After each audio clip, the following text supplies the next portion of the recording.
Kristin, want to give a quick introduction of yourself? Sure. I'm Kristin Dolan. I'm the founder and CEO of a new company called 605. Yeah. So, and before that, Kristin, you spent many, many years at Cablevision. Thanks, Matt. Eons, yes. I didn't say eons. I just said many years. Many, many. That could be 6. Anyway. But importantly, there was a reason for me bringing that up, which is, you guys at Cablevision were, and I think the Cablevision folks are still considered to be very much at the head of the market at very specifically, among other things, very specifically linear addressable television. Exactly. And that I know has really shaped and kind of formed a lot of what you see a potential in the marketplace. And as you said, you guys have just started 605 really within the last several months.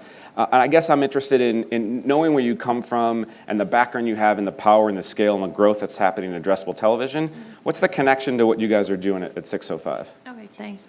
I spent 27 years at Cablevision. I just said many, many. Well, I figured at that point it was like... So my most recent role there was Chief Operating Officer, so I did have the benefit, besides overseeing all the people in trucks and people on the phones, of overseeing our ad sales group and working with a lot of our brethren in the industry, and also overseeing the marketing department, which spent, on average, $100 to $125 million in the New York area footprint every year. And so at Cablevision, we had started aggregating set-top boxes. Denise was talking about set-top box data, first at a 1% sample size, but eventually at 100%, every single set-top box in real time, every single channel tune. And at the same time, we were also, as of 2007, actually playing with Addressable, and we were the first to be 100% addressable cable system in the #1 market in the country. So we had a lot of time and the benefit of some runway to really learn about both addressability and also have access to set-top box data that could help us really think about different segmentation that we could use for our ad sales group when they were selling, so they could sell on an impression basis. They could sell long-tail content because we could apply actual viewership information against those long-tail networks. And then as a marketing department internally of a subscription business, we obviously utilized our own avails a lot.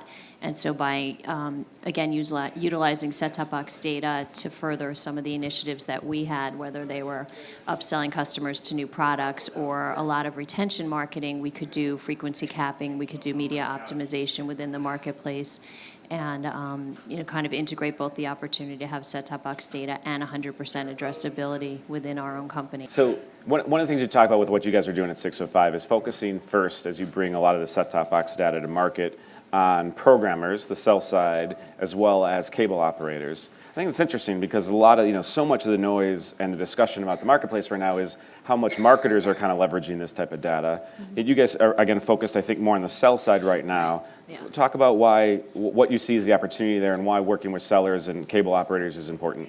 So just as a segue, when we did sell Cablevision, we closed that deal at the end of June in 2016, so that gave us the opportunity to invest in other ideas, and we were still very passionate about this idea of, addressability now being in about 40 million homes and growing every day. So the idea of taking that opportunity at a point in time where we had some money to invest and we still had some passion, a lot of passion for the industry and for this opportunity, we created the new company. And then one of the first things we did was acquired a well-known but small firm called Analytics Media Group that also had a lot of experience in utilizing set-top box data and targeted television, initially in the 2008 and 2012 Obama campaigns, but also with other people, including Comcast and some of the other MSOs. So because our primary experience is coming from cable television and a lot of our relationships in the past had been with the programmers, that's the area we want to focus on first. The other thing is that for a programmer, the opportunity to come up with a segment, to advertise against that segment, and then utilize set-top box data to confirm and do the full life cycle to say, okay, we're targeting this group. Our goal is to have them tune into this channel or to engage in some sort of behavior that we can measure, and then we can use the set-top box data again to confirm that tune-in effort made sense, or to test and learn to try different creative messaging to say, would this drive the viewership or the result that we're looking for? And then again, being able to confirm that through the tuning data that showed that the customer who was targeted with the ad actually did watch or tune in or do whatever we had asked them to do.